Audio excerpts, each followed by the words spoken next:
வணக்கம் அனைவருக்கும். மற்றொரு பாடத்தில் நாம் இணைந்திருக்கின்றோம். இன்றைக்கு என்ன பார்க்க போறோம்னா, சவுத் ஏசியா, தெற்காசியா.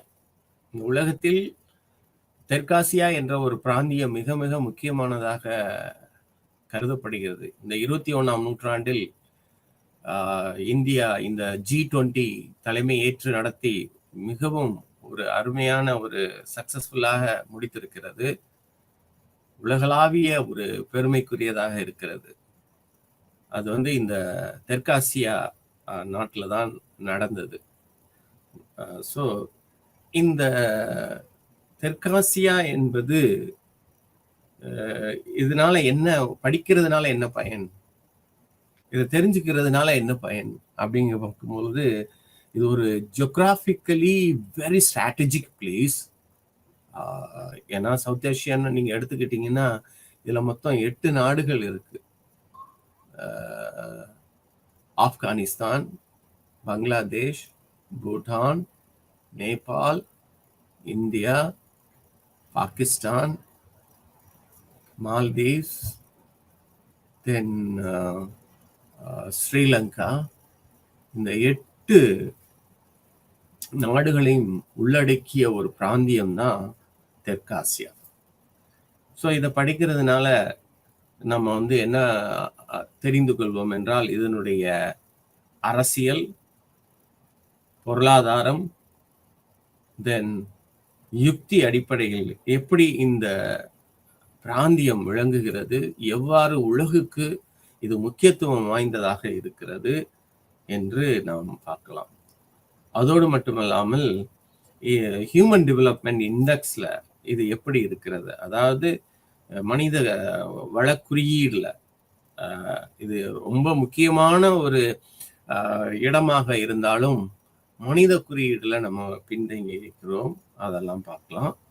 ஸோ ஃபர்ஸ்ட் நம்ம எடுத்துக்கிட்டோம்னா, இந்த ஜியோகிரபியை பத்தி நம்ம பார்ப்போம். தெற்காசியாவின் புவியியல்.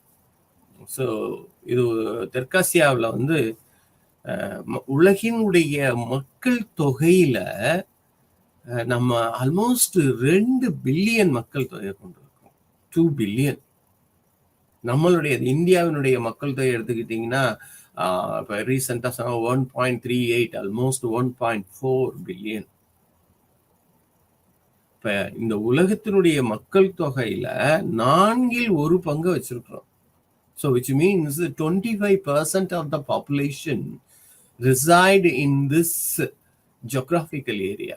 இந்த தெற்காசிய மண் இந்த இடங்கள்ல, இந்த 8 நாடுகள்ல 25 விழுக்காடு மக்கள் தொகையை கொண்டிருக்கின்றோம் என்றால் அது மிகப்பெரியது. ஏனென்றால் ஒரு நாட்டினுடைய வலிமை எதில் விளங்குகிறது என்று நம்ம பார்த்தோம்னா, இந்த based on geography, based on size of the country அப்படிலாம் பார்ப்பாங்கல்ல, அதுபோல மக்கள் தொகை, அதுவும் அறிவு சார்ந்த மக்கள் தொகை அப்படிங்க பார்க்கும் பொழுது இந்த ஜியோகிரபியில 25%. அதனாலதான் நம்ம பார்க்கலாம், இந்த சவுத் ஏசியாவில் இருக்கிற மக்கள் உலகத்தில் அனைத்து இடங்களிலும் இருக்கிறார்கள். அப்ப அங்கிருந்து வேலை செய்து நாட்டுக்கு அவங்க ரெமிட்டன்ஸ் அனுப்புறாங்க பாருங்க. அது ஒவ்வொரு நாட்டினுடைய ஜிடிபியை வலுப்படைய செய்கிறது. ஸோ அப்ப இந்த புவியியல் ஒவ்வொரு நாட்டுக்கும் இடையிலும் Pakistan, India, India Nepal, India Bhutan, India and Pakistan, then India and Sri Lanka, அந்த 8 நாடுகள்ல மால்தீவ்ஸ் ஆல்சோ, அந்த மேரிடைம் ரிலேஷன்ஷிப். இப்படி பார்க்கும் பொழுது என்ன தெரிகிறது என்றால், இது ஒரு முக்கியமான ஒரு புவியியலை சார்ந்ததாக இருந்தாலும் நிறைய சிக்கல்களை உருவாக்குவதாக இருக்கிறது. ஏனென்றால் உங்களுக்கே தெரியும், ஒரு நாட்டினுடைய பார்டர் கிளாஷஸ் மிக ஒரு மற்ற எல்லாவற்றையுமே சீர்குலைத்து விடும்.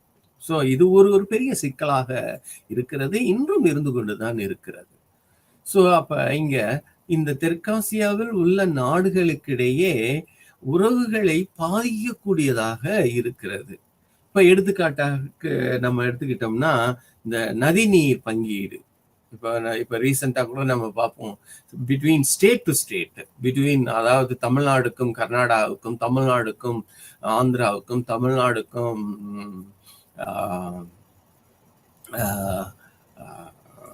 கேரளாவுக்கும் இருக்கிறது அல்லவா, அதுபோல நாட்டிற்கு இடையே இந்த நதிநீர் பங்கீடு வந்து மிக முக்கிய ஒரு பிரச்சனையாக இருக்கிறது. அதை பார்த்துக்கிட்டிங்கன்னா இந்தியாவுக்கும் பாகிஸ்தானுக்கு எடுத்துக்கிட்டீங்கன்னா சிந்து நதி, ஓகேயா. அதே போல வங்காளதேசத்துக்கும் இந்தியாவுக்கும் எடுத்துக்கிட்டிங்கன்னா கங்கை நதி நீர் எப்படி ஷேர் பண்றது, எவ்வளவுக்கு கொடுக்கறது, ஏன்னா அதை கொடுக்காமலும் இருக்க முடியாது. Riparian states have the right to have water, okay அப்படி சொல்லுவாங்க. ஸோ அப்ப இங்கு இது வந்து பேச்சுவார்த்தை மூலம்தான் தீர்வு செய்யப்பட்டது. உதாரணத்திற்கு எடுத்துக்கொண்டால் சிந்து நதி நீர் ஒப்பந்தம் 1960களிலேயே வந்து சிந்து நதி நீர் ஒப்பந்தம் பாகிஸ்தானுக்கும் இந்தியாவுக்கும் ஒப்பந்தம் அடிப்படையில் இவ்வளவுக்கு பாகிஸ்தானுக்கு நாம் நீர் கொடுக்கப்பட வேண்டும் என்று இருக்கிறது. அதே போலதான் கங்கை பகிர்வு ஒப்பந்தம் 1996 நடைபெற்று அது முடிவுக்கு வந்தது. இது வந்து பங்களாதேஷுக்கும் இந்தியாவுக்கும் நடைபெற்றது. ஸோ சிக்கல்கள் இருந்தாலும் இத பேச்சுவார்த்தையின் மூலமாக அதான் என்ன சொல்லுவாங்கன்னா political decision, we have to make a political decision and solution. அதனால் பேச்சுவார்த்தை, come to the table and sit and discuss and we come to the agreement. So அப்ப ஒரு தீர்வுக்கு வந்து இது இந்த நதிநீர் ஒப்பந்தத்தை ஏற்படுத்தியிருக்கிறார்கள். அதுபோல நீங்க எடுத்துக்கிட்டீங்கன்னா இன்னும் இந்த நதிநீர் மட்டும் ஒரு பிரச்சனை கிடையாது, மற்றும் இந்த எல்லை தாண்டி அடிக்கடி சட்டவிரோதமாக இடப்பெயர்வு, இல்லீகல் மைக்ரேஷன் அடிக்கடி பங்களாதேஷ்ல இருந்து இந்தியாவுக்குள்ள வர்றது, அதே போல வந்து பாகிஸ்தான்ல இருந்து உள்ள. ஸோ இந்த எல்லை சட்டவிரோத இல்லீகல் தெரியாம வர்றது வந்து இங்கேயே ஒரு நாட்டுக்குள்ளேயே இருந்து அங்கு வேலை பார்த்து அது அவர்கள் இருக்கிற இதுதான் வந்து இல்லீகல் மைக்ரேஷன் சொல்லுவாங்க, அதாவது சட்டவிரோத இடப்பெயர்வு. ஸோ இது அடிக்கடி இது நடந்து கொண்டே இருக்கும். ஸோ அப்புறம் ஆள் கடத்தல், ஒரு நாட்டிலிருந்து இன்னொரு நாட்டிற்கும். அதே போல இந்த பார்டர் நிறைய அப்படி இருக்கிறதுனால பயங்கரவாதத்துக்கும் ஒரு நாட்டினுடைய உள் அமைதியை கெடுப்பதற்காக பயங்கரவாதம் கிளர்ச்சிக்கான வழித்தடமாகவும் இது மிக ரொம்ப இதாக மாறுகிறது. அதே போல கடல்சார் எடுத்துக்கிட்டிங்கன்னா பாக் ஜலசந்தி, இந்திய இலங்கை தகராறு அடிக்கடி வருதுகிறது இல்லையா. நமது மீனவர்களை இலங்கை இராணுவம் அடிக்கடி பிடித்து கொண்டு போகிறது, அவர்களுடைய படகுகளையும் சிறைப்பிடித்து விடுகிறது. ஸோ இது வந்து எல்லை தாண்டி அப்போ அந்த மேரிடைம் ப்ராப்ளம். அதே போலதான் பங்களாதேஷுக்கும் இந்தியாவுக்கும் நிறைய கடல் சார்ந்த தகராறுகள் வந்து இருக்கும். இது எல்லாமே வந்து நாடுகளுக்கிடையே, இந்த சவுத் ஏசியா தெற்காசிய நாடுகளுக்கு இடையே நிறைய சிக்கல்களை உருவாக்குகிறது. சரி, நம்ம இந்த ஜியோகிராஃபியை பார்த்தோம். இப்ப இந்த history of the South Asia, தெற்காசியாவினுடைய வரலாறு என்ன அப்படின்னு நம்ம பார்த்தோம் என்றால், சிந்து சமவெளி நாகரிகம் உங்களுக்கு எல்லாருக்கும் தெரியும். நம்ம வந்து சிறு வயதிலேயே படிச்சிருப்போம். சிந்து சமவெளி நாகரிகம் எவ்வளவு ஒரு பெருமை வாய்ந்தது நாம். ஏனென்றால் இந்த சிந்து சமவெளி நாகரிகம் 2600 கிறிஸ்து பிறப்பதற்கு முன்னால், அதுல இருந்து 2600 ஆண்டுகளுக்கு முன்னால் அப்படின்னா, இப்ப இந்த 2000 எடுத்துக்கோங்க, 2600 4600 ஆண்டுகள். அப்ப கிட்டத்தட்ட 5000 ஆண்டுகளுக்கு முன்னாடி இந்த சிந்து சமவெளி நாகரிகம்னா என்ன, அதாவது அவங்களுடைய வாழ்க்கை தரம் உயர்ந்து அவங்களுடைய அந்த கட்டமைப்பு, நகர அமைப்பு, நகரத்தை வடிவமைத்தல், ஒரு நல்ல ஒழுங்கான பாதை, சுட்ட செங்கல்களால் ஆன கட்டடங்கள், குவளைகள், சுட்ட பானைகள், இது எல்லாமே வந்து it talks about the civilisation. So அப்போ ஆல்மோஸ்ட் 5000 ஆண்டுகளுக்கு முன்னாடி நம்ம இந்த சிந்து சமவெளி நாகரிகத்தினுடைய ஒரு we are all proud of it. ஓகேயா. ஸோ அப்போ வந்து அதற்கு அடுத்து வேதிக் பீரியட்னு சொல்லுவாங்க, வேதாகலம். ஓகே, வேத காலம்னு நீங்க எடுத்துக்கிட்டீங்கன்னா அது 1500 டியூரிங் 1500 பிசி, அப்படின்னா 3500 பிசிக்கு முன்னாடி, ஓகே, டு 500 பிசி, இந்த பீரியட்ல வேத காலம். இந்த வேத காலத்துல தான் வந்து நம்ம பார்க்க முடியும் இந்த what is that, you have varna system, introduction of the varna system and all. இந்த ஏஜ் தான் வந்து இந்த சிந்து சமவெளிய நாகரிக ஏஜை வந்து பிரான்ஸ் ஏஜ்னு சொல்லுவாங்க. அந்த பிரான்ஸ் ஏஜுக்கு அடுத்தாப்புல தான் இந்த வேதிக் பீரியட் வருது. இந்த Vedic period led to emergence of Shramanic movement சொல்லுவாங்க. சிரமானிக் இயக்கம், அதாவது என்ன அப்படின்னா வேத காலத்தை தவிர அதற்கு மாற்றாக என்னெல்லாம் வந்துச்சுன்னா புத்திசம் அண்ட் ஜெயினிசம். ஓகே, இவங்க வந்து இந்த புத்திசம் ஜெயினிசம் வந்து கம்ப்ளீட்லி தே கான்சென்ட்ரேட்டட் ஆன் ரெனவுன்சியேஷன், அதாவது துறவு, ஓகே, அசெட்டிசிசம், தனிமை, துறவு, அண்ட் என்லைட்டன்மெண்ட், ஞானம். ஸோ இதுல இது வந்து அப்ப ஒரு ஒரு முழுமையான ஒரு ஒரு ஹோலிஸ்டிக் டெவலப்மெண்ட் நம்மளுக்கு தெரியுது. அதாவது நாகரிகம் இருக்கு, இறை பக்தி அதிகமாக இருக்கு, இதுல ரினவுன்சியேஷன், ஞானம், இது எல்லாமே இதுல வருகிறது. அதனாலதான் இந்த தெற்காசியா வந்து மிக மிக முக்கியமானதாக கருதப்படுகிறது இன் வேர்ல்ட் பாலிடிக்ஸ். உலக அரசியலில் South Asia plays an important role, மிக முக்கியமான ஒரு பகுதியாக இது இருக்கிறது. அப்புறம் நம்ம எடுத்துக்கிட்டோம்னா இந்த இதற்கு அடுத்து இஸ்லாமுடைய வருகை, ஓகேயா, இந்த துணைக்கண்டத்துல நம்ம நாட்டினுடைய இந்த இதனுடைய செல்வத்தையும் இவர்கள் நாகரிகத்தையும் பார்த்து இஸ்லாம், ஈரான், டர்க்கி, ஆப்கான், மங்கோல் இவர்கள் எல்லாமே வந்து என்ன பண்றாங்கன்னா படையெடுத்து நாட்டை பிடிக்க வர்றாங்க. அப்ப இவர்களுடைய வருகை, இவங்க வர்றதுனால என்ன, பன்முக கலாச்சாரம் அடையாளமாக மாறுகிறது. So so multiple cultural identity create ஆகுது. ஸோ இப்போ இஸ்லாம் உள்ள வரும் பொழுது அவங்களுடைய மதத்தை இங்க வந்து கொண்டு வர்றாங்க. இப்போ இவங்க வந்த பின்னாடி, இது ஒரு குறிப்பிட்ட காலம் பின்னாடி என்ன வருது அப்படின்னா பிரிட்டிஷ் காலனித்துவ ஆட்சி வருகிறது. உங்களுக்கே தெரியும் 1600 AD வந்து பிரிட்டிஷ் வந்து உள்ள வர்றாங்க. அவங்க எதுக்காண்டி வந்தாங்கன்னு உங்களுக்கே நல்லா தெரியும். Just for a pure commercial purpose, வாணிபம் செய்யத்தான் வர்றாங்க.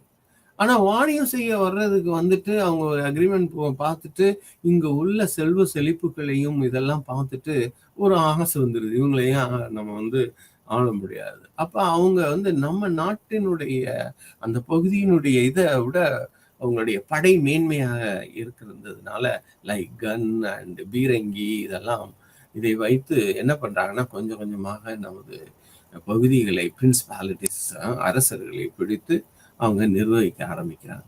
அப்ப இது வந்து ஒரு மாடர்ன் பீரியடாக மாறுகிறது. ஏன் மாடர்ன் பீரியடா மாறுகிறது என்றால் இவங்க எப்படி நிர்வாகம் செய்ய வேண்டும், ஆட்சி செய்ய வேண்டும், சட்டத்தை கொண்டு வர்றாங்க, லீகல் இதெல்லாம் கொண்டு வந்து ஒரு ஒரு ஒரு கட்டமைப்பை உருவாக்குகிறாங்க. அப்ப இவங்க வந்த பின்னாடி என்ன ஆகுது அப்படின்னா இவங்க ஒரு ஆல்மோஸ்ட் மோர் தென் 200 years, 1600 எடுத்துக்கிட்டீங்கன்னா when they entered East India Company, then later on British Parliament and under the what is that Queen, they started ruling us. So என்ன ஆகுதுன்னா almost 200 years, more than 200 years நம்மளுடைய நாட்டை கம்ப்ளீட்டா ஆக்கிரமித்து இருக்கின்ற செல்வ வளங்கள் எல்லாத்தையும் அவங்க வந்து. ஸோ அப்ப இதை எதிர்த்து தான் வந்து நிறைய போராட்டங்கள் வந்தது. தேசியவாத இயக்கத்தின் தோற்றம் தான் இப்ப மாறி. ஸோ இந்த 20th centuryல நீங்க எடுத்துக்கிட்டீங்கன்னா உங்களுக்கே தெரியும் இந்தியன் நேஷனல் காங்கிரஸ் 1885ல உருவாகியது. அப்ப அந்த தேசிய இந்தியன் நேஷனல் காங்கிரஸினுடைய இதன் மூலமாக தேசியவாத இயக்கம் தோன்றுது. தென் இண்டிபெண்டன்ஸ் மூவ்மெண்ட் காந்தி வருகை, சவுத் ஆப்பிரிக்காவிலிருந்து காந்தி, அண்ணல் காந்தி அவர்கள், தேசப்பிதா அவர்கள் இந்தியாவுக்குள்ள வந்து அவர்கள் முன்னெடுத்து சிவில் டிசொபீடியன்ஸ், சத்தியாகிரகம் போன்றவற்றின் மூலமாக ஒரு விடுதலையை கொண்டு வருவதற்கு இந்த துணைக்கண்டத்தில் இருந்தது. ஸோ அப்போ இங்கே இதனுடைய ஹிஸ்ட்ரி நம்ம பார்த்துட்டோம். இப்போ என்ன பாலிடிக்ஸ் இன் சவுத் ஏஷியா? பாலிடிக்ஸ்ன்னு பார்த்தோம்னா form of government, how it is administered. Okay, அப்புறம் அரசியல், தெற்காசியாவில் அரசியல் சூழ்நிலை. இப்போ தெற்காசியான்னு பார்த்துக்கிட்டா ஆல்மோஸ்ட் இந்த 8 தெற்காசியா அடங்கி 8 நாடுகள் சொன்னாங்களவா, மால்தீவ்ஸ்ல இருந்து ஸ்ரீலங்கா அண்ட் மால்தீவ்ஸ் கம்ப்ளீட்டா அது 2 நாடுகளும் வந்து ஒரு ஐலண்ட். ஓகே, தென் கம்ப்ளீட்லி லேண்ட் லாக்டு கண்ட்ரி அப்படின்னு சொன்னீங்கன்னா நேபாள், பூட்டான், ஓகே, ஆப்கானிஸ்தான், இந்த 3 நாடுகளும். பாகிஸ்தான், இந்தியா அண்ட் பங்களாதேஷ், இந்த நாடுகள் வந்து வி ஹாவ் கடல் எல்லைகள் இருக்கிறது, கடலால் சூழப்பட்ட பகுதிகளும் இருக்கிறது. And then we have relation with other land based countries. So அப்போ இங்கிலாந்து வந்து நம்ம நாட்டை ஆண்டதுனால அவர்களுடைய பாராளுமன்ற முறையை நம்ம அப்படியே பின்பற்றினோம். இதுதான், this is called Westminster style of parliamentary democracy. So Western type of parliament, பாராளுமன்ற மக்களாட்சியை கொண்ட ஒரு அரசியல் பழக்கம் நம்ம கொண்டு வந்துருக்கோம். With பைகாமரல் legislature. ஓகே, சட்டமன்றம் எப்படி இருக்கிறது என்றால் 2 அவைகளை கொண்ட சட்டமன்றமாக almost most of the countries except few countries like பங்களாதேஷ்ல வந்து யூனிகேமரல் லெஜிஸ்லேச்சர் இருக்கு. ஓகே, அதாவது ஒரே அவை, இந்த சட்டமன்றத்தில் ஒரே அவை. நம்ம இந்தியாவில் எடுத்துக்கிட்டிங்கன்னா 2 அவை இருக்கிறது, ஒன்று மக்களவை, ஒன்று மாநிலங்களவை. மக்களால் நேரடியாக தேர்ந்தெடுக்கப்பட்ட உறுப்பினர்கள், அவங்க வந்து லோக்சபா என்று நம்ம சொல்றோமா இல்லையா, அந்த மக்களவை, அந்த இதுல இருப்பாங்க. அப்புறம் மாநிலங்களவை. மாநிலங்களவை அப்படின்னால் மாநிலங்களுடைய அந்த லெஜிஸ்லேச்சர், அதாவது சட்டமன்றத்தில், மாநில சட்டமன்றத்தில் அங்க உள்ள எம்எல்ஏஸ் எல்லாம் வந்து மெம்பர் ஆஃப் லெஜிஸ்லேட்டிவ் அசம்பிளி சொல்லணுமா இல்லையா, மாநில சட்டமன்றம், அதிலிருந்து உருவாக உறுப்பினர்கள் வந்து ராஜ்யசபாயில் இருப்பாங்க. ஓகேயா, ஸோ அப்போ இதைத்தான் வந்து பைகேமரல் லெஜிஸ்லேச்சர்னு சொல்றோம். அப்போ 2 அவைகள். ஓகே, ஸோ அப்போ ஏன் இந்த ஸ்டைல்னா, பிகாஸ் வெல்வர்ஸ்டு வித் பிரிட்டிஷ் அட்மினிஸ்ட்ரேஷன், அவங்க ஸ்டைல் ஆஃப் அட்மினிஸ்ட்ரேஷன்ல இருந்ததுனால இதை வந்து நம்ம even there are lot of discussion in the constituent assembly, அரசியல் நிர்ணய சபையில வந்து ஒரு பெரிய விவாதமே நடந்தது. என்ன என்றால், நாம ஏன் வந்து வெஸ்ட்மினிஸ்டர் ஸ்டைல் ஆஃப் பார்லிமெண்டரி டெமோக்ரஸியை வச்சுக்கிறோம், அது அவங்க நம்மளை வந்து காலனி ஆதிக்கத்துக்குள் உட்பட்டு அவர்களதை இன்னும் வந்து நம்ம வந்து அதை தொடர்வதா வேண்டாம், அதற்கு பதிலாக அமெரிக்காவில் உள்ள பிரசிடென்ஷியல் ஃபார்ம் ஆஃப் கவர்மெண்ட் அது அப்படி போகலாமே அப்படின்றலாம் வந்து அதிபர் ஆட்சி முறை போகலாமே அப்படிலாம் வந்து நிறைய டிஸ்கஷன் நடந்தது. பட் இருந்தாலும் இந்த ஒரு பார்லிமெண்ட்ரி டெமோக்ரஸியில் நம்ம நல்லா ஊறி நம்ம ஒரு வந்ததுனால இதுவே நம்ம வந்து எடுத்துட்டு இதையே நல்லா செய்யலாம் அப்படின்ட்டுங்கிறது தான் வந்து ஒரு அதாவது இந்த அரசியல் நிர்ணய சபையில் முடிவெடுத்து நமது அரசியல் கான்ஸ்டியூஷன்ல, இந்தியன் கான்ஸ்டியூஷன்ல வந்து கொண்டு வரப்பட்டது. ஸோ அப்போ அப்புறம் இன்னும் அனதர் இம்பார்ட்டன்ட் திங் வந்து என்னன்னா, பார்லிமெண்ட்ரி சிஸ்டம் வித் ஃபிடரல் பாலிட்டி. இந்தியாவில் நீங்கள் எடுத்துக்கிட்டிங்கன்னா இந்த ஃபிடரல், ஆனால் இதையே வந்து நம்ம முதல் வகுப்பில் பார்த்தோம். ஃபிடரல் பாலிட்டி அப்படிங்கிறது. அப்ப இந்த ஃபெடரல் பாலிட்டி அப்படிங்கிறது வந்து என்ன அப்படின்னா கூட்டாட்சி தத்துவம். அப்பனா கூட்டாட்சினாலே வந்து என்ன அப்படின்னா அந்த நாட்டுல வந்து மாநிலங்கள் இருக்கும், மத்திய அரசு இருக்கு. மத்திய அரசு, மாநில அரசு. அப்ப மத்திய அரசுக்கும் மாநில அரசுக்கும் உள்ள சரத்துக்கள் அங்கு நமது அரசியல் அமைப்பில் கொடுக்கப்பட்டிருக்கும். அதாவது powers R distributed. Okay, and in the constitution அரசியல் அமைப்பில் அழகாக கொடுக்கப்பட்டிருக்குது. த டிவிஷன் ஆஃப் பவர்ஸ் சொல்லுவாங்க. ஓகே, அந்த எந்த ஒரு நாட்டில் மாநில அரசு மத்திய அரசும் இருக்கின்றதோ அந்த நாட்டில் கண்டிப்பாக என்ன இருக்கும் என்றால் கூட்டாட்சி தத்துவம், கூட்டாட்சி அரசியல் அங்கு இருக்கும். அதுதான். அப்ப இந்தியா வந்து ஏன் இந்த கூட்டாட்சி தத்துவம், ஏன் ஒரு சில நாடுகள்ல இப்போ ஃபார் எக்ஸாம்பிள் ஒரு சில எடுத்தீங்கன்னா ஃபெடரல் இருக்காது, யூனிட்டரி பாலிட்டி இருக்கும். ஓகேயா, ஏன்னா அங்க பன்முகத்தன்மை அதிகமாக இருக்காது. எந்த ஒரு நாடுகளில் பன்முகத்தன்மை அதிகமாக இருக்கின்றதோ அங்கு ஃபெடரல் பாலிட்டி மிக சால சிறந்ததாக இருக்கும். பன்முகத்தன்மைனா என்ன? India, if you take India is characterized with a lot of religion. We have a lot of religion, we have a lot of languages spoken, linguistic diversity is there, and then we have ethnicity. So அப்ப இப்படிப்பட்ட இடங்களில் இருக்கும் பொழுது அங்க என்னன்னா மாநிலங்கள் பிரித்து கொடுக்கப்படும். அவர்களுக்கென்று ஒரு மாநில ஆட்சி கொடுக்கப்பட்டு வித் ஸ்ட்ராங் யூனிட்டரி கேரக்டர் தான் நம்ம இந்தியாவில் இருக்கிறது.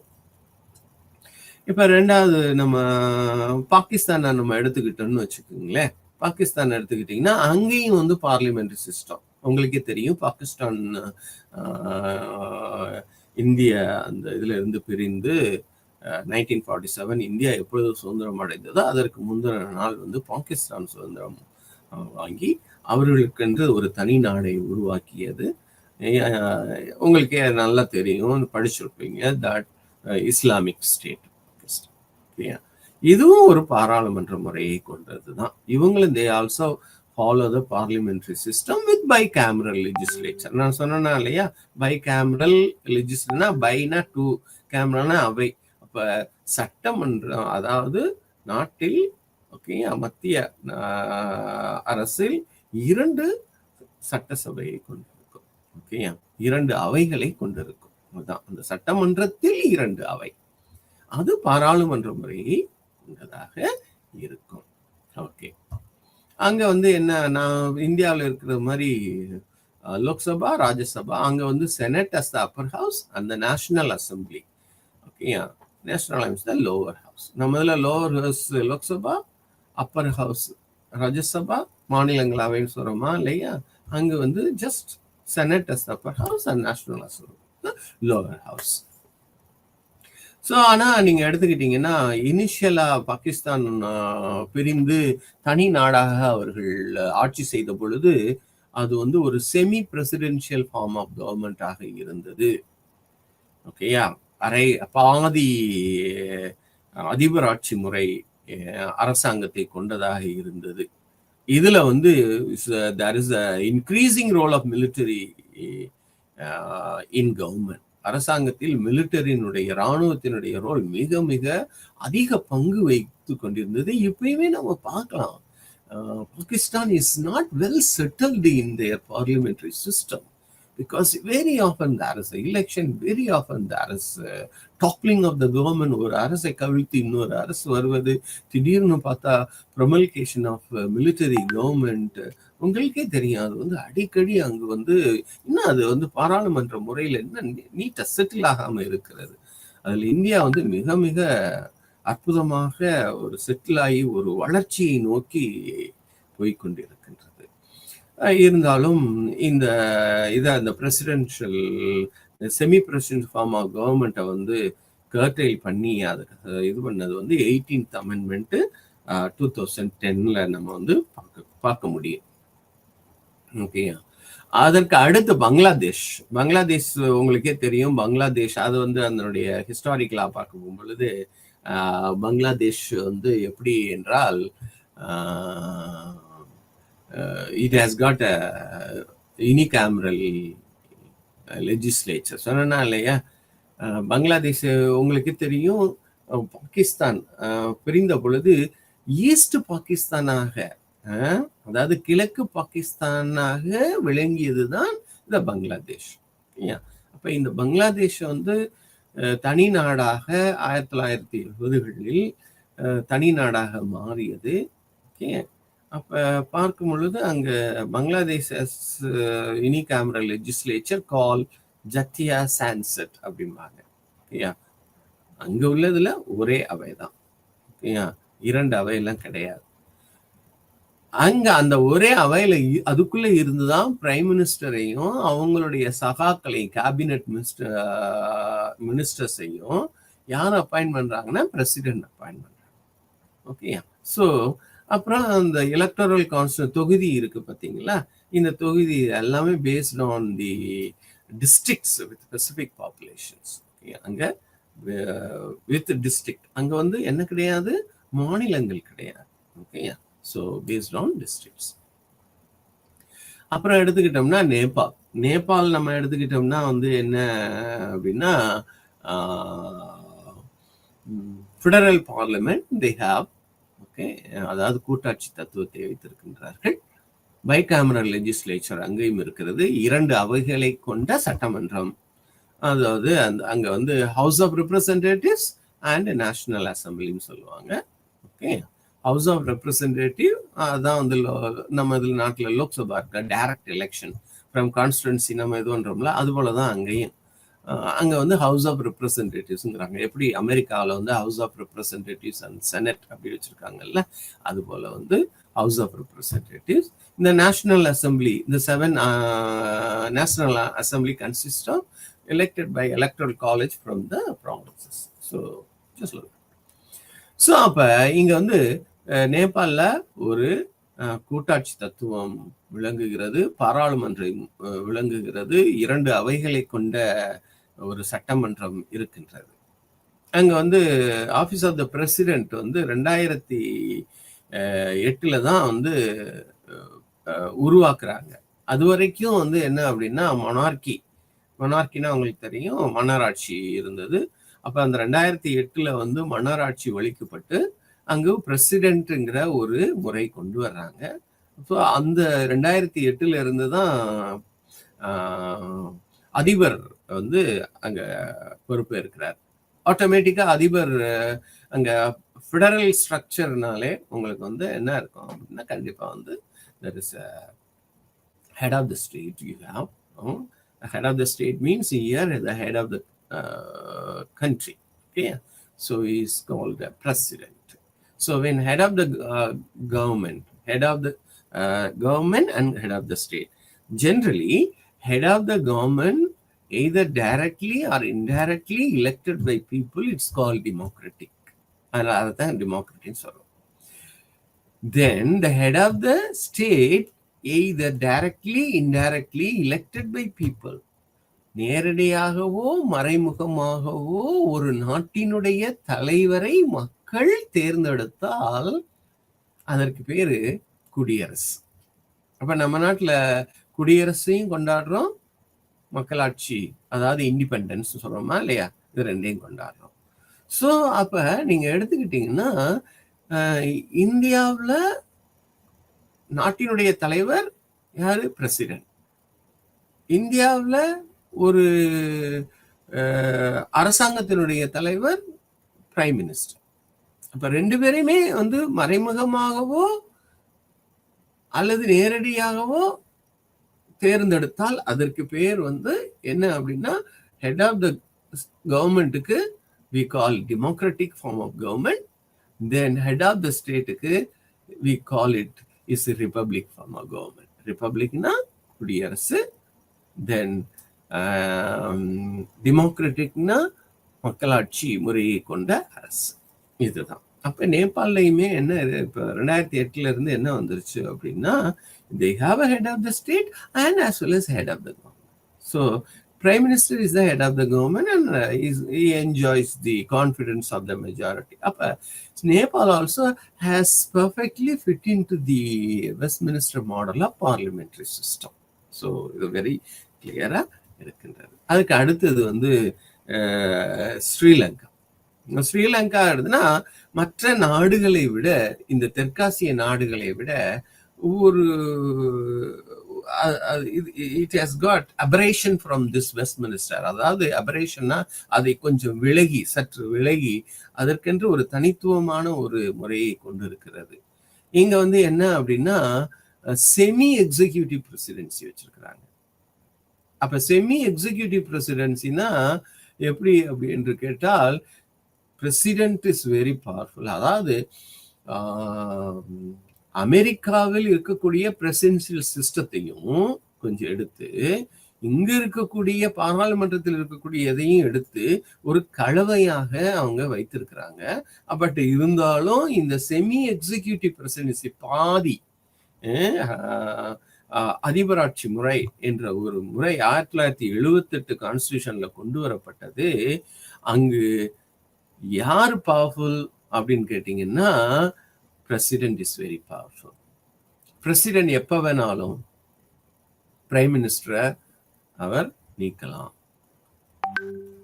ஆனா பாராளுமன்ற முறையில் அப்படி கிடையாது. நம்ம இங்க வந்து எடுத்துக்கிட்டீங்கன்னா அதுதான் டூவல் பவர்னு சொல்லுவாங்க.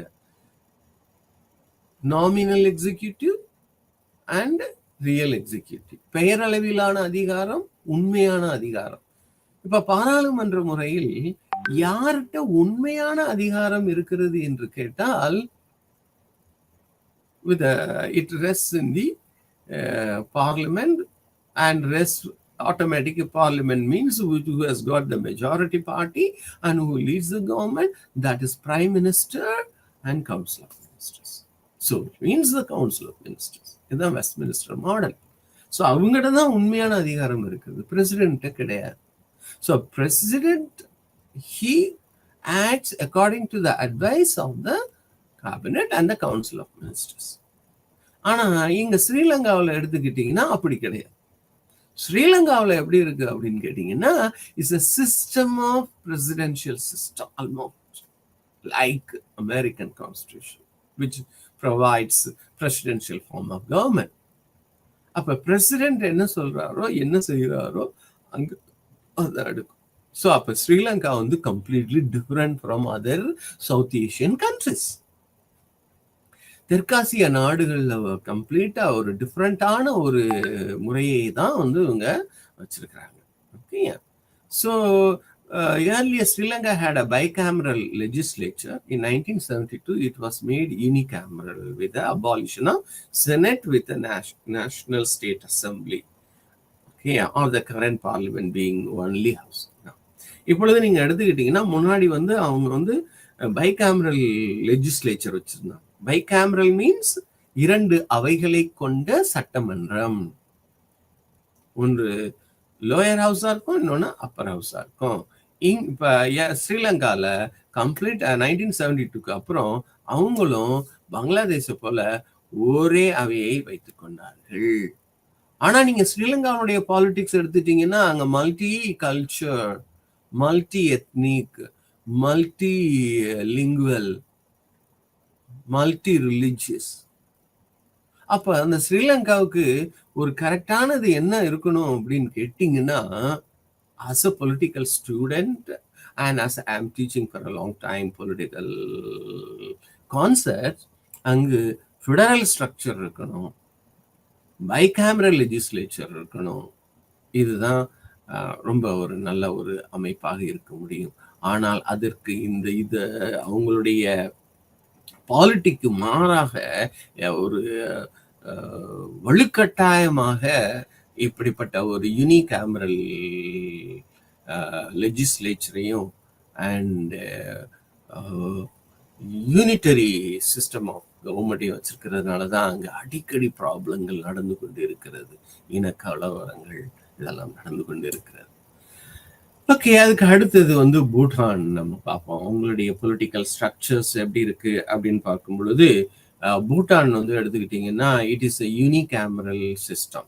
ஓகே, அப்ப யூனிகேமரல் சிஸ்டம் ஆல்மோஸ்ட் வந்து எங்கெங்கெல்லாம் நம்ம தெற்காசிய நாடுகளில் பார்த்தோம், லைக் ஸ்ரீலங்காவில் பார்த்துருக்கோம், பூட்டானில் இப்போ இருக்கு, அதே போல் வந்து வி ஹாவ் பங்களாதேஷ்லேயும் நம்ம பார்த்தோம். ஓகே, ஸோ அப்போ இங்கே வந்து 2007 இருந்து யூனிகேமரல் இது போயிட்டு இருக்கு.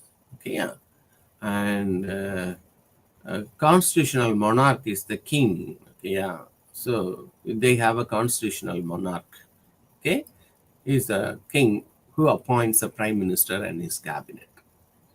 இங்க வந்து head of the state வந்து king, head of the government வந்து prime minister and the council of ministers. Bhutanல. Okay, so it's just like England, which has got head of the state இப்போதைக்கு Charles king, and the head of the government is prime minister. Okay, so அதுக்கு அடுத்து Maldives is ஒரு தீவு. எப்படி வந்து இந்த தெற்காசிய நாடுகள்லேயே 2 நாடுகள் கம்ப்ளீட்டா தீவு நாடுகளாக இருக்கிறது, மற்றது வந்து லேண்ட் லாக்டு கண்ட்ரி. இப்போ நேபாள் வந்து land logged country, India and Bangladesh and Pakistan இது வந்து ஒரு வகையா வந்து இந்தியா வந்து தீபகற்பம், அண்ட் அவங்களுக்கு வந்து they have sea and the land as a border.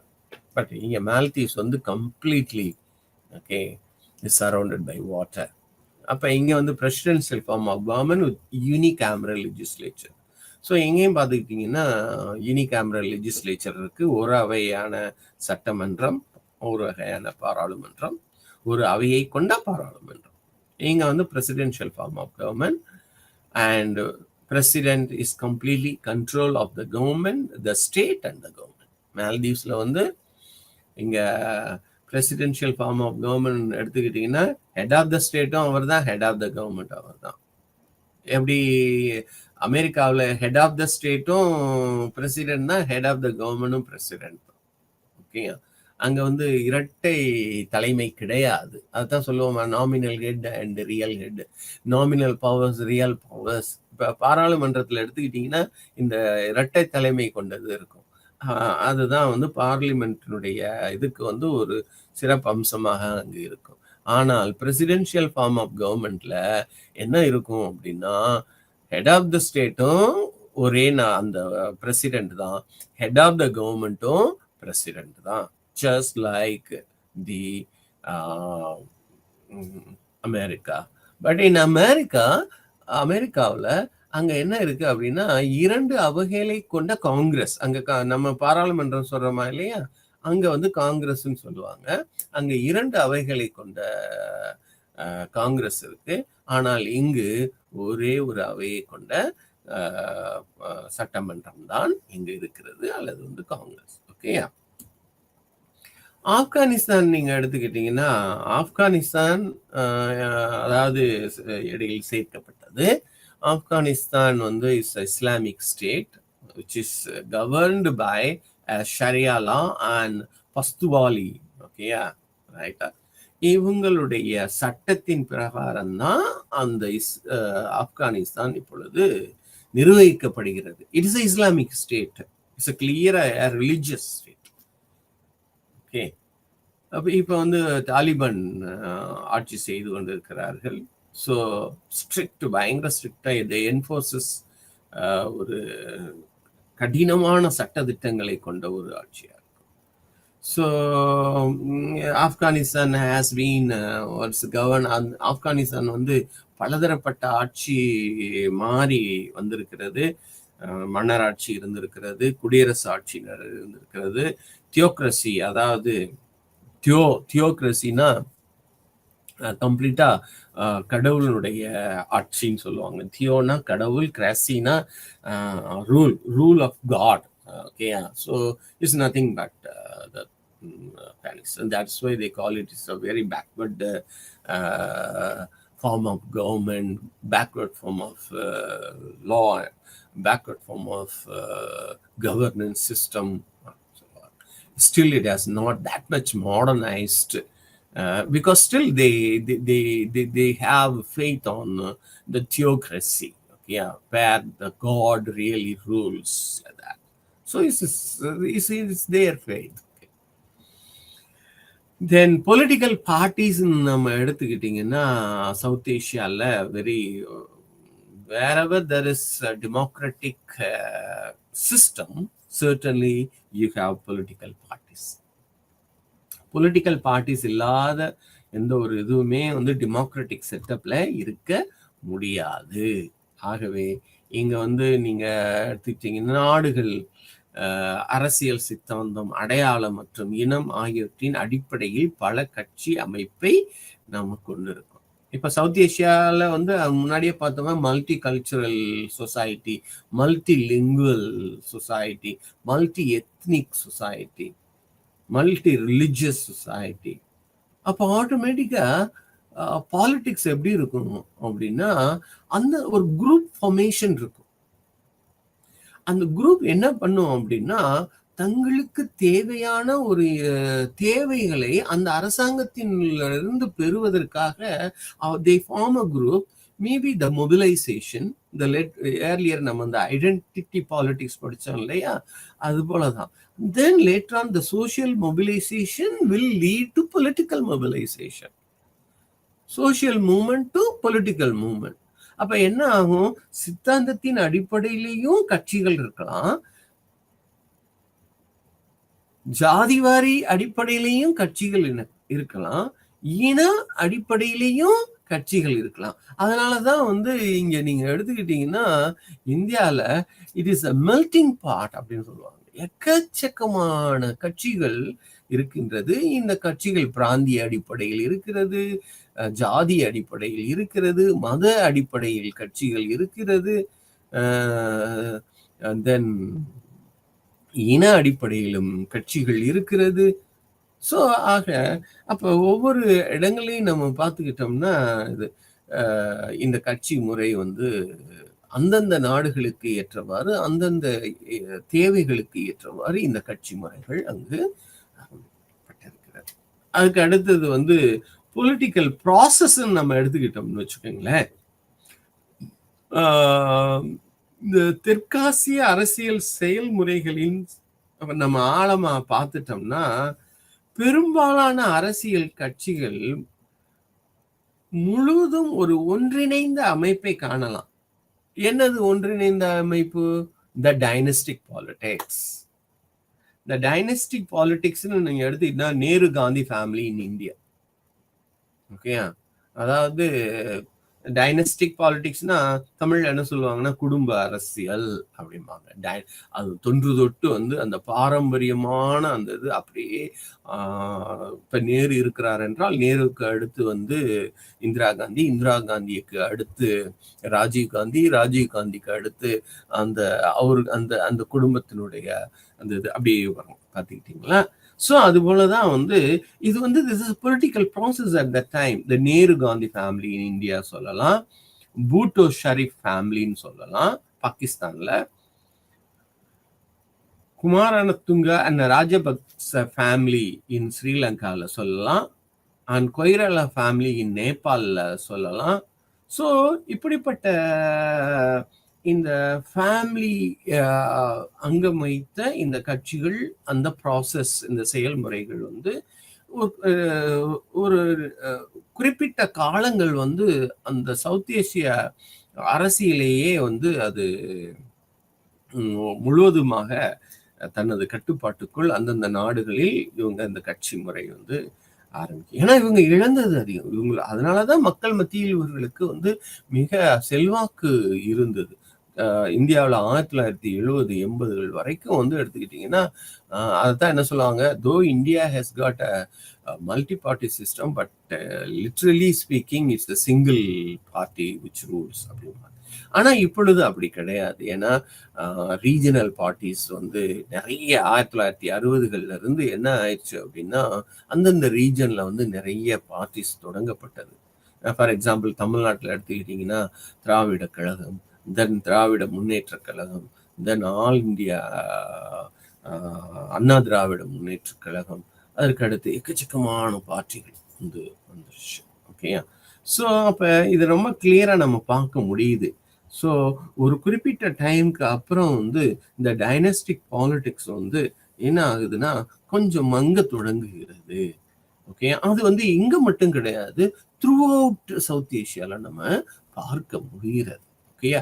ஏனென்றால் முன்னாடி இந்த Indian national Congress they fought vehemently for the Indian independence. So they have sacrificed a lot. ஆனா ஆஃப்டர் த இண்டிபெண்டன்ஸ் பார்க்கும் பொழுது you have lot of other problems with region, with other multilingual issues and multi-ethnic issues. அப்படிங்கும் போகும்போது அங்கங்க பிராந்தியத்துல வந்து அங்கங்க உள்ள கட்சிகள் ஆரம்பிக்கும் பொழுது இந்த பொலிட்டிக்கல் ப்ராசஸே கம்ப்ளீட்டா மாறுகிறது ஒவ்வொரு நாட்டிலையும். ஓகே. ஸோ அதைத்தான் நம்ம பார்க்க முடிகிறது. ஸோ பொலிட்டிக்கல் ப்ராசஸ்னா because how you attain your power, how you attain your interest. Okay. So அதற்கு வந்து என்ன வேணும் அப்படின்னா கண்டிப்பா ஒரு ஒரு ஆழமான ஒரு சித்தாந்தம் இருக்கணும். அப்படி இல்லாட்டினா ஒரு பெரிய குரூப் வந்து பேக் பண்ணணும். அந்த குரூப் எங்கெங்கெல்லாம் ஜியோகிராபிக்கலா இருக்கலாம், அல்லது வந்து பேஸ்ட் ஆன் கேஸ்டா இருக்கலாம், அல்லது பேஸ்ட் ஆன் ரிலிஜனா இருக்கலாம்.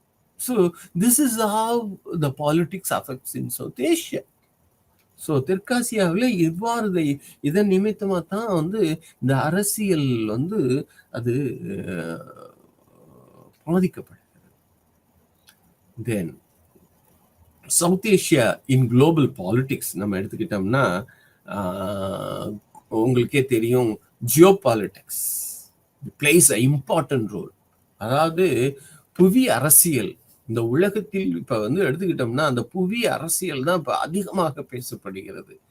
ஸோ ஹவ் ஈவன் இப்ப வந்து நம்ம சந்திராயனை வந்து நிலவுக்கு போய் தென் துருவத்துல வச்சோம்ல, தென் அந்த அதை வைத்து what are the geopolitics, global geopolitics அப்படின்னு பேசுறாங்க. அப்ப இங்க geopolitics plays an important role in global politics. இங்க அதாவது இந்த உலகளாவிய அரசியலில் புவி அரசியல். அப்ப South Asia is one part in the globe. அப்ப அந்த இடத்தினுடைய முக்கியத்துவம் இதனால என்ன அப்படின்னு பார்க்கும் பொழுது நம்ம இதை எடுத்துக்கிட்டோம்னா கோல்டு வார் இயர்ஸ் ஃபர்ஸ்ட் பார்க்க வேண்டியதா இருக்கு. கோல்டு வார்னா பனிப்போர். உங்களுக்கே தெரியும், 2வது உலக போர் முடிந்த உடனேயே என்ன நடந்தது? கோல்டு வார் ஸ்டார்ட் ஆயிடுச்சு. கோல்டு வார் என்றால் என்ன அப்படின்னு எடுக்க போகும்போது 2வது உலக போர் முடிந்தவுடன் 2 நாடுகள் வலிமை மிக்க நாடுகளாக உருப்பெற்றன. அதுதான் சூப்பர் பவர் கண்ட்ரிஸ். அமெரிக்காவும் USSR, ரஷ்யா. அப்ப அமெரிக்கா வந்து it has faith in capitalism and liberalism, whereas Russia had faith in communism. Russia வந்து பொது உடைமை கொள்கையை கொண்டிருந்தது. அமெரிக்கா வந்து முதலாளித்துவ கொள்கையையும் தாராளவாத கொள்கையையும் கொண்டிருந்தது. அப்ப இந்த 2 கொள்கை வந்து என்னன்னா 2க்கும் பயங்கரமான வேறுபாடுகள் உண்டு. இவங்களுடைய கொள்கையே கம்ப்ளீட்லி டிஃப்ரெண்ட். ஸோ அது உங்களுக்கு தெரியும், கம்யூனிசம் வந்து completely the resources and everything will be owned by the state, but whereas in America that it is the engine of the growth and the development of a country would be led by the liberalism and the capitalism. முதலாளித்துவ முறையில் வந்து வளர்ச்சி மற்றும் முன்னேற்றம் இருக்க வேண்டும். இங்க வந்து அப்படி கிடையாது. எல்லாமே வந்து அப்ப இங்க வந்து பிரைவேட் ப்ராப்பர்ட்டி அமெரிக்காவில் இருக்கும், இங்க வந்து பிரைவேட் ப்ராப்பர்ட்டி ரஷ்யாவில் இருக்காது. ஸோ இது 2மே முரண்பட்ட ஒன்று. அப்ப இந்த 2 முரண்பட்ட இதுல வந்து என்ன அப்படின்னா பல பிராந்தியங்கள் சிக்குண்டு இருந்தது. இப்ப 2ம் பெரிய சூப்பர் பவர் கண்ட்ரி. அப்ப 2 கண்ட்ரிஸும் என்ன நினைப்பாங்க அப்படின்னா, ஓகே சவுத் ஏசியால வந்து இத்தனை கண்ட்ரி இருக்கு, யாரெல்லாம் வந்து என்னுடைய கொள்கையையும் என்னுடைய சித்தாந்தத்தையும் வரவேற்கிறது. அப்ப அதுக்கு நான் ஹெல்ப் பண்ணுவேன். அப்படிங்க போகும்போது சவுத் ஏசியா நீங்க எடுத்துக்கிட்டீங்கன்னா உங்களுக்கே தெரியும். பாகிஸ்தான் அமெரிக்கா பக்கமும், இந்தியா சோவியத் யூனியன் பக்கமும் இருந்தது. ராதர் இந்த கோல்டு வார் இயர்ல என்ன அப்படின்னா நான் அலைன்மெண்ட் மூவ்மெண்ட்டை கொண்டு வந்தோம். எப்படி கொண்டு வந்தோம் அப்படின்னா, நாங்க 2 துருவத்திலையும் இல்லப்பா, நாங்க ஒரு தனியான ஒரு கொள்கையை கொண்டு இருக்கோம் அப்படின்னு. அதாவது இந்த பிளாக் பாலிடிக்ஸ்ல நாங்க இல்ல. அதனாலதான் நான் அலைன்மெண்ட் மூவ்மெண்ட், கூட்டணி சேரா நாடுகள் அப்படின்ட்டு நேரு அவர்கள், டிட்டோ அவர்கள், யுகோஸ்லவேகியானுடைய தலைவர் டிட்டோ அண்ட் நாசர் அவர்கள் ஈஜிப்ட் தலைவர், இவங்க 3 பேரும் சேர்ந்து அப்ப இந்த 3 பேரும் நீங்க பார்க்க போகும்பொழுது நல்லாவே தெரியுது. ஆப்பிரிக்கா கண்டத்திலிருந்தும், ஏசியா கண்டத்திலிருந்தும், ஒரு சில லத்தீன் அமெரிக்கா கண்டத்திலிருந்து இதுல வந்து நிறைய பேர். அப்ப இதுல வந்து அதிகமான உறுப்பு நாடுகள் இந்த நான் அலைன்மெண்ட் மூவ்மெண்ட்டுக்கு தான் இருந்தது கோல்டு வார் இயர்ஸ்ல. பட் இருந்தாலும் நம்மளுக்கு போர் தளவாடங்களாக இருக்கட்டும், மற்ற ஒரு உதவிகளாக இருக்கட்டும், அந்த கோல்டு வார் இயர்ஸ்ல we did not have a very good relation with America. அதுதான் உண்மையானது. ஸோ அப்ப அதுக்கு அடுத்தது வந்து சவுத் ஏஷியா வந்து அப்ப எடுத்துக்கிட்டீங்கன்னா இந்த South Asia completely it was a very hotbed area. why? Because India is there, a big country, a lot of population, is a big market is there. So some of the other America wanted to have its in block, but it was not that. But after the collapse of Soviet Union in 1991, the things completely changed. So we adopted structural adjustment program. அது கண்டிப்பா உங்களுக்கு தெரிஞ்சிருக்கணும். அந்த structural adjustment ப்ரோக்ராம்ல நம்ம இது பண்ணோம். அதனால எல்பிஜி உங்களுக்கு தெரியும், liberalisation, privatisation and globalisation.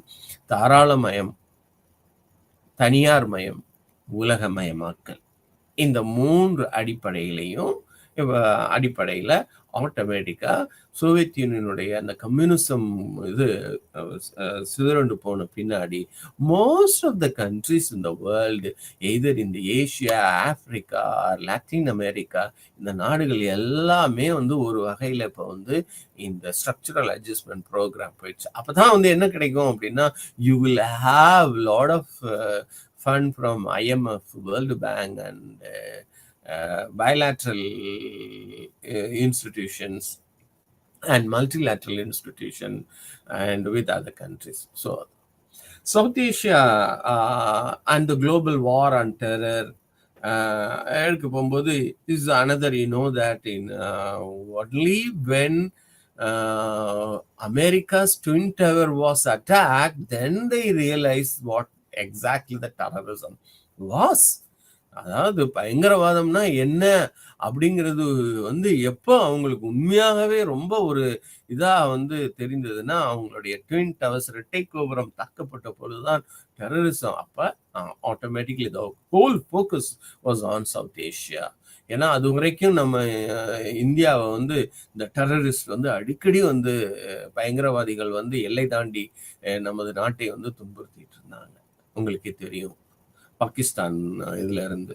So அப்ப அது வரைக்கும் ஏன்னா பாகிஸ்தான் அவங்களுடைய போர்ல இருந்ததுனால அவங்கள காப்பாத்திட்டே வந்தாங்க. அப்புறம் தான் தென் they realized this terrorism is completely a negative one which really spoils the growth and the development of a country. Okay, then South Asia and China. உங்களுக்கு தெரியும் சவுத் ஏஷியாவுக்கும் சைனாவுக்கும் என்ன ஒரு உறவு. இப்போ வந்து கம்ப்ளீட்டா சைனா ஆஸ் ஹெஜிமன் மாதிரி. see generally in a world you need to have a hegemon. Okay, then positive hegemon generally they use. யாரு வந்து ரொம்ப ஒரு பவர்ஃபுல்லா இருக்காங்களோ they behave as a hegemon. Okay, இது வரைக்கும் அமெரிக்கா பிளேஸ் அஸ் அதான் வந்து ஒரு தியரி இருக்கு, ஹெஜிமோனிக் ஸ்டெபிலிட்டி தியரி அப்படின்னு சொல்லுவாங்க. அந்த தியரியை படிச்சிட்டோம்னா, the hegemon is the one who really governs the whole world. இவங்களை யாரும் அப்பாயின்மெண்ட் பண்றது கிடையாது. அவங்களுடைய ஒரு சக்தியில, அவங்களுடைய அதிகாரத்துல, எக்கனாமிக், மிலிட்டரி அண்ட் பொலிட்டிக்கல், இது எல்லாத்தையும், இந்த மல்டிலேட்டரல் இன்ஸ்டிடியூஷன், இது எல்லாத்தையும் அவங்க கண்ட்ரோல் பண்ணும் பொழுது ஆட்டோமேட்டிக்கலா அவங்க பவர்ஃபுல்லா வந்து they become as a hegemon. இப்ப வந்து there is a lot of tug of war between China and America. அப்ப அமெரிக்காவுடைய பவர் கொஞ்சம் கொஞ்சமாக அங்க குறைஞ்சிட்டு வருது. ஏன்னா அவங்களுடைய எக்கானமி கொஞ்சம் கொஞ்சமாக குறையும். Automatically the balance is completely is different now. Basically, you look into the economic performance by China vis-a-vis America. அமெரிக்காவும் சைனாவுடைய எக்கானமி அண்ட் அவங்களுடைய export and import, purchase power parity and GDP growth, இதெல்லாம் பார்க்கும் பொழுது, and hold over gold and the bond, அந்த இதெல்லாம் வச்சுக்கிட்டு பார்த்துட்டிங்கன்னா, சவுத் ஏஷியாவை இப்போ சைனா வந்து கம்ப்ளீட்டா வந்து ஒரு கண்ட்ரோல் பண்ண. ஏன்னா அவங்களுடைய எக்கனாமிக் பவர், அவங்களுடைய எக்ஸ்போர்ட் பவர், அவங்க லோன் கொடுக்கறது இந்த சவுத் ஏஷியன் கண்ட்ரிஸ்க்கெல்லாம் பார்த்துட்டிங்கன்னா, ஸ்லோலி இந்த சவுத் ஏஷியன், அந்த தெற்காசிய நாடுகள் கொஞ்சம் கொஞ்சமாக சைனாவினுடைய பக்கம் சாய ஆரம்பிக்கிறது. அது வரைக்கும் வந்து சவுத் ஏஷியாவில் பெரிய நாடுன்னு எடுத்துக்கிட்டா இந்தியா. அண்ட் இந்தியாவினுடைய வளம், இந்தியாவினுடைய மக்கள் தொகை, இவங்களுக்குள்ள நம்ம எடுத்துக்கிட்டோன்னு வச்சுக்கோங்களேன், 3/4 of the resources and 3/4 of the population in South Asia. அதாவது தெற்காசிய நாடுகளுக்கு இடையே 4/4 பகுதி வளத்தையும் மக்கள் தொகையும் நம்ம கொண்டிருக்கிறோம். அதனாலேயே வந்து till 20th century, ஓகே, நம்மளுடைய கட்டுப்பாட்டில் தான் நிறைய நாடுகள் இருந்தது. பங்களாதேஷா இருக்கட்டும், பூட்டானா இருக்கட்டும், நேபாளா இருக்கட்டும், மால்தீவ்ஸா இருக்கட்டும். ஆனா சைனாவினுடைய வளர்ச்சி, அதனுடைய பொருளாதார வளர்ச்சி, தென் மிலிட்டரி என்ன ஆயிட்டு அப்படின்னா, இவங்க கொஞ்சம் கொஞ்சமா இந்த நாடுகளுக்கு எல்லாத்துக்கும் கடன் கொடுத்து, அதோடு மட்டுமல்லாமல் பெல்ட் அண்ட் ரோடு இனிஷியேட்டிவ் ஒரு இதை ஆரம்பித்து, அதாவது பொருளாதார வழித்தடத்தை அவர்கள் கட்டமைக்கின்றார்கள். இந்த உலகம் எல்லாவற்றிற்கும் தங்களுடைய பொருட்கள் அதே போல ஏற்றுமதியா இருக்கட்டும், இறக்குமதியாக இருக்கட்டும், இது எல்லாத்தையும் கம்ப்ளீட்டா கண்ட்ரோல் பண்றதுக்காண்டி அவங்க எக்கச்சக்கமான பணங்களை அந்தந்த நாடுகளுக்கு கடனாக கொடுத்திருக்கின்றார்கள். ஆக கடனாக கொடுக்கும் பொழுது என்ன நடக்கும் அப்படின்னா, அந்த நாட்டினுடைய டிக்டாட்டர்ஸ் தான், அதாவது அவர்கள் என்ன சொல்கிறார்களோ அதைத்தான் நம்ம கேட்கக்கூடிய ஒரு இதுல இருப்போம். அதனால இப்ப இங்க என்ன ஆயிருது அப்படின்னா, சீனா கம்ப்ளீட்டா இந்த சவுத் ஏஷியா அதுல வந்து ஒரு பெரிய அதிகாரத்தை கொண்ட ஒரு இதாக இருக்கிறது. அதற்கு ஆப்போசிட்டா இருக்கிறதுக்கு தான் நம்ம என்ன பண்றோம்னா குவாட் என்ற அமைப்பை ஆரம்பிச்சிருக்கோம். இந்த குவாடுங்கிறது என்னன்னா, 4 நாடுகள் சேர்ந்து, அதாவது ஆஸ்திரேலியா, அமெரிக்கா, இந்தியா, ஜப்பான், இந்த நாடுகள் எல்லாம் சேர்ந்து இந்த சவுத் ஏசியாவில், தெற்காசியாவில் சைனாவினுடைய ஆதிக்கத்தை குறைப்பது, எஸ்பெஷலி சவுத் சைனா சி, அதுல வந்து அவர்களுடைய ஆதிக்கம், அதோடு மட்டுமல்லாமல் அதனுடைய இருக்கிற லிட்ரோரல், அந்த இதுல இருக்கிற அந்த தீவுகளை பூரா தன்வசம் படுத்துகின்றார். அதுக்கு அடுத்தது economic development and cooperation in South ஏஷியான்னு எடுத்துக்கிட்டோம்னா, பொருளாதார வளர்ச்சி மற்றும் தெற்காசியாவில் ஒத்துழைப்புக்கு வந்து மிக முக்கியமாக நம்ம வந்து 1985களில் சார்க் என்ற ஒரு அமைப்பை நம்ம வந்து வளர்த்தோம். அந்த சார்க் அமைப்பானது வந்து என்ன அப்படின்னா, சவுத் ஏஷியன் ரீஜனல் கோஆபரேஷன். இதன் மூலமாக எல்லா நாடுகளையும் உள்ளடக்கி பொருளாதார வளர்ச்சிக்கு இது வந்தது. ஆனா என்ன ஆயிடுச்சு அப்படின்னு கேட்டீங்கன்னா, இந்த நம்ம முதல்ல பார்த்தோமா இல்லையா, நிறைய சிக்கல்களை உண்டாக்கியது இந்த பார்டர், தென் வாட்டர் ஷேரிங், இதனாலேயே வந்து இது வந்து ஒரு பொலிட்டிக்கல் இதா மாறி அங்கு வந்து ஒரு கன்சென்சஸ் அடிப்படையில் இங்கு இல்லாததுனால அது வந்து வலுவிழந்து விட்டது. ஆகவே India then it went off to look east policy போன்றவைகள் சொன்னது. ஹியூமன் டெவலப்மெண்ட்னு எடுத்துக்கிட்டா ஸ்டில் வந்து நம்ம நிறைய பண்ண வேண்டியது இருக்கு. உலகளாவியத்துல பார்த்தோம்னா நேபாள் 142 இருக்கு, பங்களாதேஷ் 133 இருக்கு. அதாவது 196 நாடுகள்ல நம்ம இந்த நிலைமையில இருக்கின்றோம். ஆக இன்னும் நிறைய செய்ய வேண்டியதாக இருக்கிறது. நம்மளுக்கு முக்கியமானது தேவை ஒற்றுமை இந்த தெற்காசிய நாடுகளுக்கு. நன்றி. தேங்க்யூ.